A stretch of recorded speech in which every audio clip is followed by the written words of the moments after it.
Hello everyone, welcome back to our YouTube channel DK Trader Academy की weekly stocks analysis video में आप सबका स्वागत है।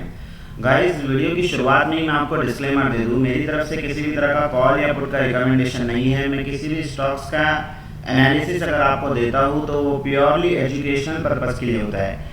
आज का वीडियो काफ़ी अहम है। आज की इस वीडियो के अंदर हम दो सेगमेंट के ऊपर, दो सेक्टर के ऊपर बात करेंगे, एफएमसीजी और ऑटो सेक्टर। ठीक है, सबसे पहली बात ये गाइस के डिस्क्लेमर देना इसलिए भी ज़रूरी है कि मेरे बोलने से कोई खरीद ले या कोई बेच दे तो जाहिर सी बात है इस काम में बिल्कुल रिस्क भी है, काफ़ी रिस्क है। तो आप अपने फाइनेंशियल एडवाइज़र से पूछ कर ही ट्रेड ले। मैं सिर्फ और सिर्फ आपको सिखाना चाहता हूँ। इस वीडियो का उद्देश्य ये है कि आप स्टॉक मार्केट को सीखो, इजी तरीके से सीखो और इजी लैंग्वेज में मैं आपको बताऊँगा। सबसे पहली चीज़ ये कि लास्ट वीक सैटरडे के ही दिन YouTube चैनल के ऊपर मैंने एक वीडियो अपलोड किया था अदानी एंटरप्राइजेस का स्टॉक्स का एनालिसिस। इस वीडियो के अंदर सुनो, हम लोग पिवट की मदद लेंगे, हम लेंगे सीधा 180 का लेवल, यानी कि अगर 140 के ऊपर निकला तो ये हमें वन वे जाता हुआ दिखेगा 180 तक। उसके ऊपर क्या है, उसके ऊपर वो इनविजिबल लेवल जिसको हम कहते हैं 278 के। ठीक है, समझ आ गया मुझे? यानी कि इस प्रीमियम के अंदर इतनी स्ट्रेंथ है कि ये प्रीमियम 215 भी जाता हुआ दिखेगा, ये प्रीमियम हमें 251 भी जाता हुआ दिखेगा। तो कहने की बात ये है इसके अदानी स्टॉक्स के ऊपर हमने लास्ट सैटरडे बात किया था और इस स्टॉक्स के आज प्रीवियस सेशन के अंदर सारे टारगेट हिट हुए। तो इम्पॉर्टेंट ये है कि किसी स्टॉक्स के ऊपर बात करने से पहले ना आपको समझना पड़ेगा कि उस सेगमेंट में चल क्या रहा है। आज क्योंकि दो सेक्टर के ऊपर मैं बात करूंगा। सबसे पहले मेरा जो मेन फोकस है टेलीग्राम चैनल के ऊपर, कल मैंने आपको दो स्टॉक्स दिया था। एक था मारुति सुजुकी जिसका स्टॉप लॉस हमारा इंट्राडे में हिट हुआ था 20 पॉइंट का। दूसरा स्टॉक्स ब्रिटानिया 6150 का पुट, पेपर ट्रेड के लिए मैंने आपसे रिकमेंडेशन दिया था 125-130 की रेंज में हमारी एंट्री थी। इसके अंदर मैंने आपको एट दी एंड ये कह दिया था कि इसको होल्ड कर सकते हैं मंडे के लिए पेपर ट्रेड में भी। ठीक है, क्योंकि हम पेपर ट्रेड देते हैं इस टेलीग्राम चैनल के ऊपर, तो आप बिंदास उसको होल्ड कर सकते हैं। तो मैंने आपको होल्ड करने के लिए क्यों कहा, ताकि आप इसके स्ट्रक्चर को समझ पाओ और मैं आपको समझा पाऊँ कि मैंने ऐसा क्या देखा। अगर आप देखोगे फ्राइडे के सेशन में एफआईआई की तरफ से 390 करोड़ की खरीदारी आई है। ठीक है, यानी कि एफआईआई डीआईआई दोनों ही खरीदारी की है। उसके बाद भी हमने पुट का ट्रेड क्यों होल्ड किए पेपर ट्रेड में, तो काफ़ी इंपॉर्टेंट नॉलेज आपको शेयर करूंगा आज। इसके बाद जब आप और डीपली जाओगे और चीज़ें चेक करोगे तो आपको समझ आएगा कि मार्केट के अंदर ना ग्लोबल सेंटीमेंट भी पॉजिटिव हुए पड़े। ठीक है, और मंडे से जो जीएसटी का जो नया आया था 18% का जिस स्टॉक्स के ऊपर, जिस सेगमेंट के ऊपर, फॉर एग्जांपल एफएमसीजी सेगमेंट है, एफएमसीजी सेक्टर है। अब ये एफएमसीजी का मतलब क्या होता है या एफएमसीजी सेक्टर होते क्या है, तो इसको समझने के लिए ऐसे समझेंगे fast FMCG, fast moving consumer G goods, fast moving consumer goods basically. तो ये एफएमसीजी जो है, मैं इसका पहले चार्ट ओपन कर दूं, सीएनएक्स एफएमसीजी, ये निफ्टी का एफएमसीजी सेक्टर का इंडेक्स है। ठीक है, जो जितने भी स्टॉक्स इस सेगमेंट के अंदर आते हैं उनका इंडेक्स, जैसे कि निफ्टी होता है, निफ्टी के अंदर 50 कंपनी लिस्ट है, तो इसी तरीके से ये सेगमेंट के अंदर इनका इंडेक्स, ये इंडेक्स हमें क्या बता रहा है, इंडेक्स तो एक रेंज के अंदर फंसा पड़ा है। ठीक है, तो सबसे पहले इस सेगमेंट के इस सेक्टर के इंडेक्स का एनालिसिस आपको दे दूं। जब मैं इसको डीपली जाके चेक किया, 1 वीक के टाइम फ्रेम पे जाके चेक किया, तो मुझे एक चीज़ बड़ी अचंभे की और दिखाई दी कि इसी सेगमेंट, इस सेक्टर को सिलेक्ट करने के लिए क्या था वो, आज से ठीक 3 हफ्ते पहले। पहली बात तो इसका स्ट्रक्चर समझते। देखो इसमें क्या हुआ है ना, इसमें बहुत तगड़ी तरीके से बाइंग आई, उसके बाद में ये नीचे गया में, उसके बाद अगेन ये ऊपर गया। अब 2025 में हुआ क्या है, 2025 में कंटिन्यू ये गिरा है। ठीक है, 2025 में ये सेगमेंट गिरा है, मार्च तक गिरा, फिर उसके बाद थोड़ा सा स्ट्रेंथ दिखाया, फिर उसके बाद एक रेंज के अंदर फंस गया। तो यानी कि कहने की बात ये है कि तेज़ी आई नहीं है इस सेक्टर के अंदर। ठीक है, अब इस सेक्टर के अंदर कौन से स्टॉक्स आते हैं, और सबसे पहली चीज़ ये एफएमसीजी के अंदर जितने भी स्टॉक्स आते हैं जो डेली यूज़ के, रोज़मर्रा की ज़िंदगी में यूज़ होने वाली प्रोडक्ट्स, जिसको हम कहते हैं, जिसके अंदर नेस्ले कंपनी आती है, जिसके अंदर HUL आती है, जिसके अंदर आती है पार्ले कंपनी, और इसी का कॉम्पिटिटर है पार्ले का ब्रिटानिया, जिसके ऊपर आज मैं बात करूंगा। ठीक है, तो कहने की बात ये, इस सेगमेंट के अंदर, इस सेक्टर के अंदर पूरा सेक्टर ही मुझे वीक दिखाई दे रहा है। ठीक है, देखो यहाँ से गिरावट हुई थी, इसमें होता क्या, इस रेंज के अंदर सेल ऑन राइज होता है, उसके बाद में बाय ऑन डीप होता है, अगेन सेल ऑन राइज होता है, अगेन बाय ऑन डीप होता है। और सबसे इंपॉर्टेंट चीज़, 3 हफ्ते पहले ना इसने स्ट्रेंथ दिखाया था इस रेंज का ब्रेकआउट करने की, लेकिन हुआ क्या, कितना गंदा प्रेशर आया देख लो आप, सीधा धड़ल्ले से नीचे आ गया, ठीक है। और क्या बन गई, शूटिंग स्टार कैंडल। उसके बाद में एक इनसाइड कैंडल बनी लास्ट वीक के लास्ट वीक, और इस वीक ये जो गया है अभी वीक, इसके अंदर भी एक रेड कैंडल बनी है, यानी कि वीक में क्लोजिंग दी है। अब लेकिन मंडे से इस सेगमेंट के लिए, इस सेक्टर के लिए एक पॉजिटिव न्यूज़ है कि जो जीएसटी 18% का था, जिन प्रोडक्ट के ऊपर रोज़मर्रा की ज़िंदगी में जो डेली यूज़ के प्रोडक्ट पे 18% की जीएसटी लगती थी, अब लगेगी 5%। तो ये तो पॉजिटिव न्यूज़ है। फिर हमने नेगेटिव का ट्रेड क्यों पकड़ा? तो गाइस देखो, ये तो ओवरऑल सेगमेंट की मैं बात कर रहा हूँ कि ओवरऑल सेगमेंट भी एक रेंज के अंदर फंसा पड़ा है। लेकिन तो इससे मुझे एक चीज़ समझ आ गई कि ओवरऑल सेगमेंट जो एक रेंज के अंदर है, ब्रेकआउट होगा वो एक अलग मसला है, वो एक अलग बात है। तो हमने जो सिलेक्ट किया है, हमने ब्रिटानिया को सिलेक्ट किया, तो उसका रीज़न क्या है? तो उसका रीज़न ये है, ये तो वीकली टाइम फ्रेम हो गया। अब इसको मैं चार्ट जो मैंने बनाया था वो भी ऑन कर दूँ। अब देख लो, वीकली टाइम फ्रेम के ऊपर बहुत ज़्यादा जंबल दिख रहा है। थोड़ा सा बड़ा करता हूँ, आपको समझा दूंगा। देखो यहाँ पे क्या है ना, प्रेशर है, बहुत ज़्यादा प्रेशर है, और सिमेट्रिकल ट्राइंगल में बंद हुआ है। अगर हल्का भी नीचे आएगा ना, तो ये जो कैंडल का लो था, कौन सी कैंडल का, जो बड़ी वाली कैंडल बनी थी 3 हफ्ते पहले, 3 हफ्ते पहले की कैंडल का जो लो है ना यहाँ पे, ठीक है। उसके बाद एक ट्रेंड लाइन है जो कि बहुत इंपॉर्टेंट है, टेक्निकल चार्ट के ऊपर टेक्निकल तरीके से आपको समझा रहा हूँ। तो एक वीकली टाइम फ्रेम के ऊपर एक ट्रेंड लाइन बनी हुई है जो कि बहुत ज़्यादा इंपॉर्टेंट है। आप देख लो, 1 टाइम रिस्पेक्ट दिया, 2 टाइम रिस्पेक्ट दिया, 3 टाइम रिस्पेक्ट दिया, यानी कि पूरी संभावना है कि मार्केट यहाँ से एफएमसीजी सेक्टर का जो इंडेक्स है ये यहाँ से गिरेगा, गिरने के बाद में यहाँ तक तो आएगा ही आएगा। ये मेरा व्यू है, ठीक है, कॉल पुट का रिकमेंडेशन नहीं है, मेरा व्यू है। अभी यहाँ से आएगा, लिक्विडिटी ग्रैब करेगा और फिर यहाँ से फिर से ऊपर चला जाएगा, ठीक है। तो ये खैर ये दूसरी चीज़। अब आते हैं ब्रिटानिया के ऊपर कि ब्रिटानिया को सिलेक्ट करने का रीज़न क्या है। जैसे मैंने बताया कि एक ही सेक्टर है, लेकिन उसके अंदर भी तो मल्टीपल कॉम्पिटिटर है। अब जैसे कि पार्ले का प्रोडक्ट हो गया, पार्ले का कॉम्पिटिटर कौन है? अब इसको 15 मिनट के टाइम फ्रेम पे भी एक बार देख लेते हैं।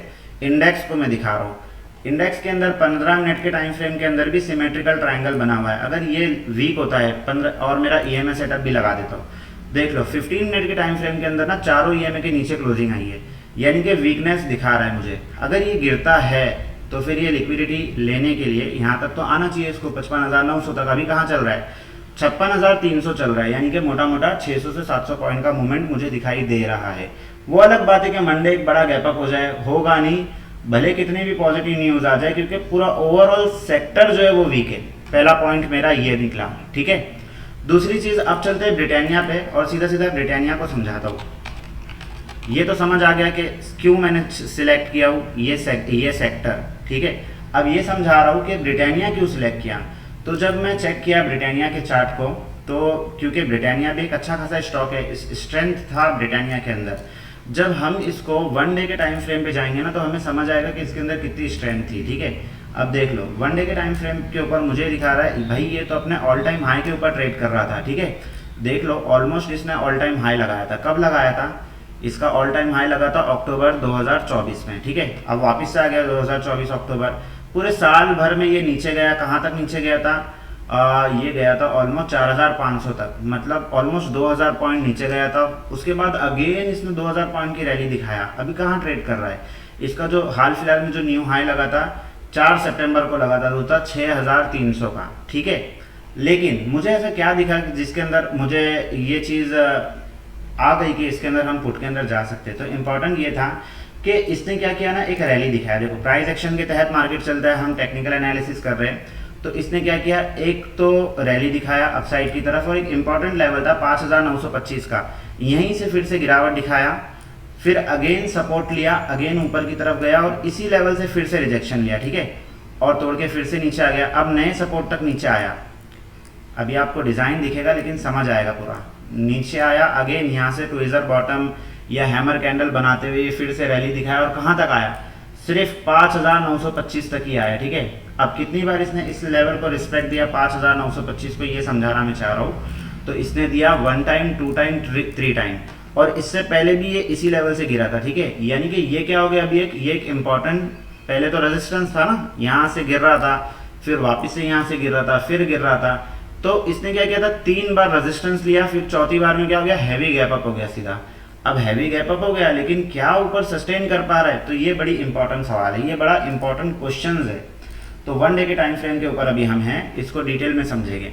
तो गैप अप हुआ तो जाहिर सी बात है गैप बॉर्डर पेंडिंग है। तो जब मैं इसको डेली टाइम फ्रेम से 1 आवर के टाइम फ्रेम पे लेके आऊँगा तो मुझे थोड़ा सा स्ट्रक्चर और अच्छे से समझ आएगा। अब देख लो, अब यहाँ पे मुझे क्या दिखाई दे रहा है, अब मुझे यहाँ पे दिखाई दे रहा है कि इसने तो वन वे रैली दिया है, प्राइस एक्शन के तहत चढ़ता ही चले गया ये ऊपर, ठीक है। अब ये क्या कर रहा है, ये प्रॉफिट बुकिंग हुई है, प्रॉफिट बुकिंग होते हुए नीचे आया है, ठीक है। तो क्या नए बायर्स को एक्टिवेट करने नीचे आया है या सीधा सीधा गिर जाएगा?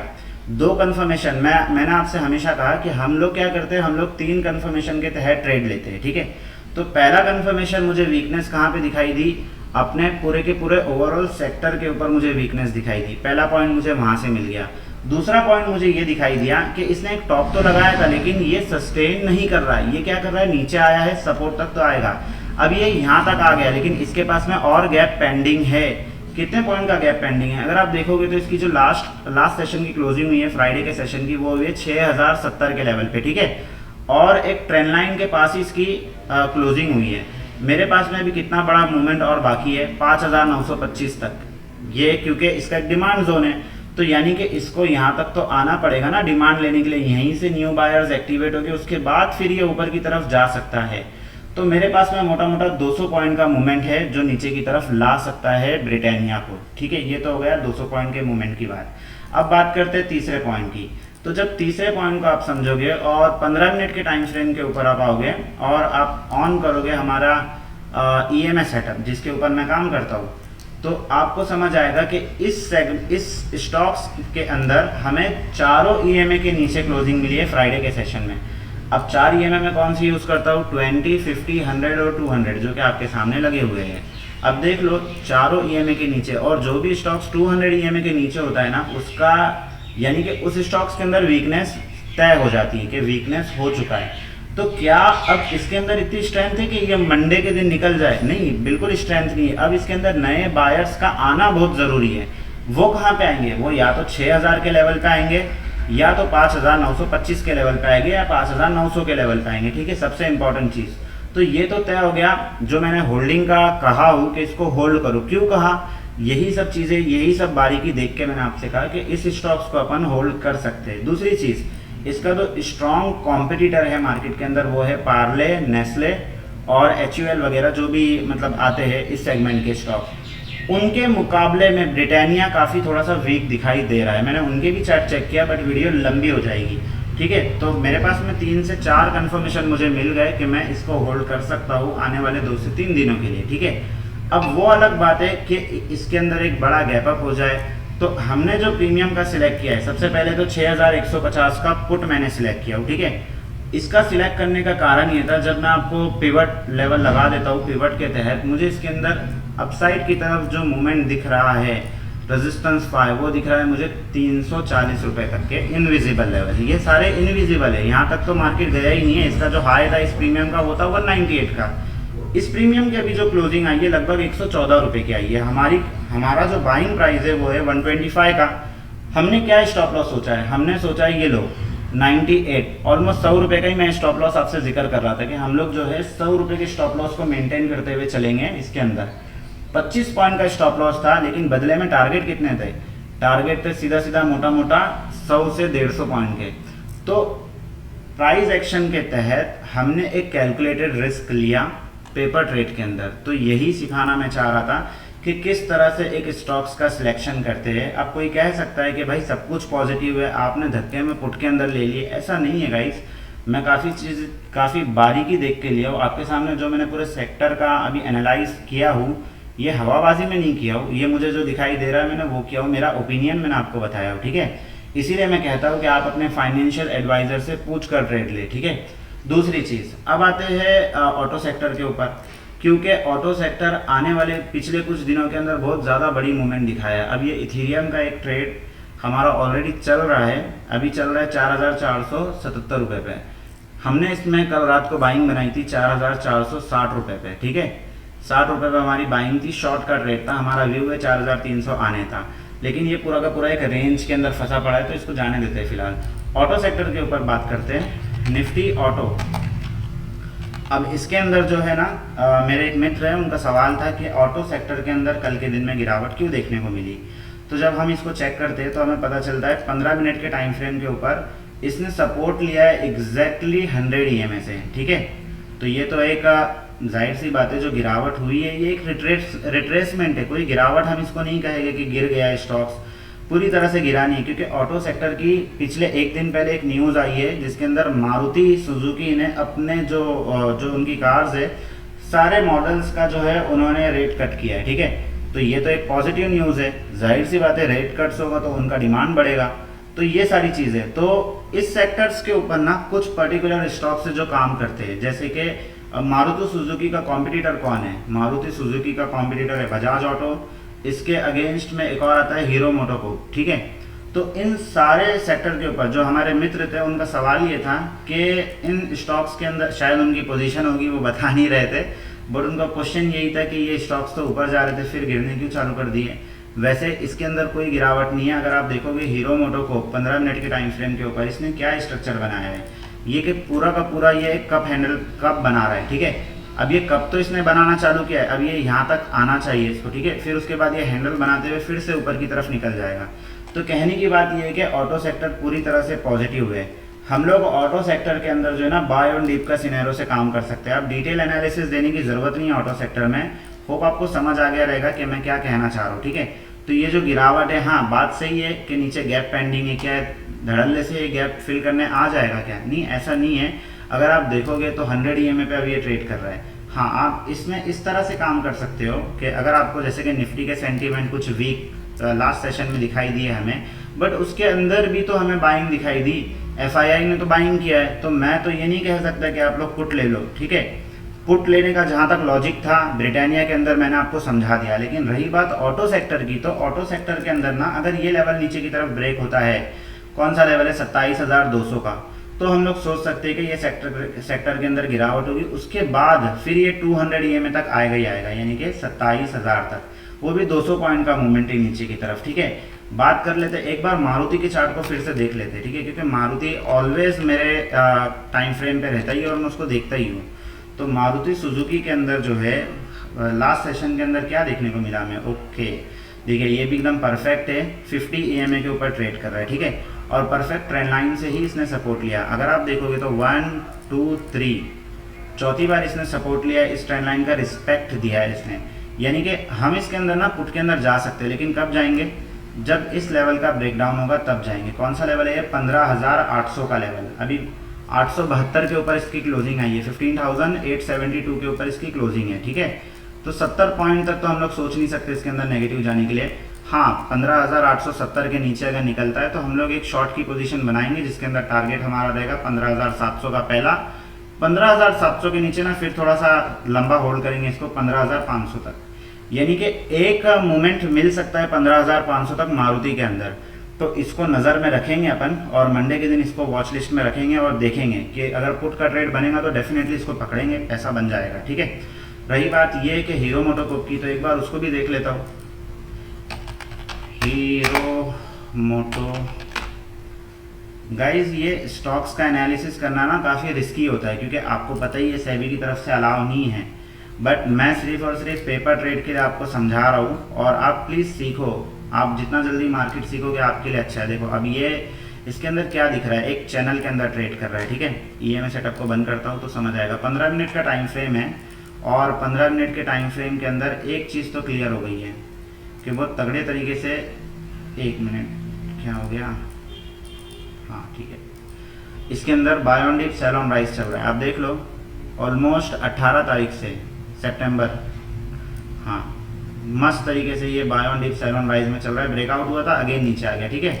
तो हम लोग इसके अंदर पुट के अंदर जा सकते हैं क्या, ये क्या व्यू रख सकते हैं, तो एक बार लेवल्स देख लेते हैं इंट्राडे बेसिस पे। हाँ मैं शॉर्ट व्यू या लॉन्ग व्यू नहीं बता रहा हूँ आपको। तो 15 मिनट के टाइम फ्रेम के अंदर 200 EMA से इसने सपोर्ट लिया है, ठीक है। और मेरे हिसाब से तो ये कप एंड हैंडल है गाइस पूरी तरह से। ये क्या कर रहा है मालूम है, अब देखो लो, दो कन्फर्मेशन है हमारे पास में बाय का, क्योंकि इसने एक ट्रेंड लाइन से सपोर्ट लिया है, ठीक है। उसके बाद में ये प्राइस एक्शन के तहत ऊपर की तरफ ही जा रहा है। अगर थोड़ा सा बड़े टाइम फ्रेम से, बड़ी आंखों से आप देखोगे तो आपको दिखेगा कि ये इस तरह से ना एक राउंडिंग पैटर्न बना रहा है। अब इसका राउंडिंग पैटर्न कंप्लीट कब होगा, कंप्लीट होगा लगभग यहाँ पे, कौन सा लेवल है ये, 5,550 का लेवल। आप 5,500 पकड़ लो, यहाँ तक आएगा, उसके बाद अगेन यहाँ से गिरावट देगा, अगेन फिर ये इस तरह करके फिर एक लंबा ब्रेकआउट दे देगा। तो कहने की बात ये है कि ये भी अपने आप में पूरा स्ट्रांग है, तो बाय ऑन डीप लेके चल सकते हैं। हाँ, ये ट्रेंड कन्वर्ट कैसे हो जाएगा नेगेटिव ट्रेंड में, तो आपके पास में एक लेवल है, इंपॉर्टेंट लेवल है 5300 का लेवल, ठीक है। यानी कि अभी ये ट्रेड कर रहा है 5415 पे। अगर 5300 के नीचे हीरो मोटोकॉर्प जाता है तो हम लोग फिर इसके अंदर सोच सकते हैं कि भाई ये जो पैटर्न बन रहा था ना, कप एंड हैंडल बनने की कोशिश कर रहा था, राउंडिंग पैटर्न बन रहा था, तो ये इनवैलिड हम लोग कह देंगे। फिर ये नीचे आ जाएगा, अगेन एक सपोर्ट ले लेगा 5270, उसके बाद में फिर एक लंबा चौड़ा गिरावट दिखेगी 5150 तक के लिए, ठीक है। तो कहने की बात ये है कि अभी फिलहाल इसके अंदर ऑटो सेक्टर के अंदर हमारा व्यू, हमारा विजन पूरा का पूरा क्लियर होना चाहिए, हमारा माइंडसेट एकदम क्लियर होना चाहिए कि भाई ये सेक्टर जो है पॉजिटिव है, हम इसके अंदर बाय ऑन डीप के अंदर तहत काम करेंगे। होप आपको समझ आया होगा। बजाज ऑटो देखना, वीडियो काफ़ी लंबी हो गई है गाइस, तो बजाज ऑटो को रहने देते हैं। होप आपको एनालिसिस समझ में आ गया होगा।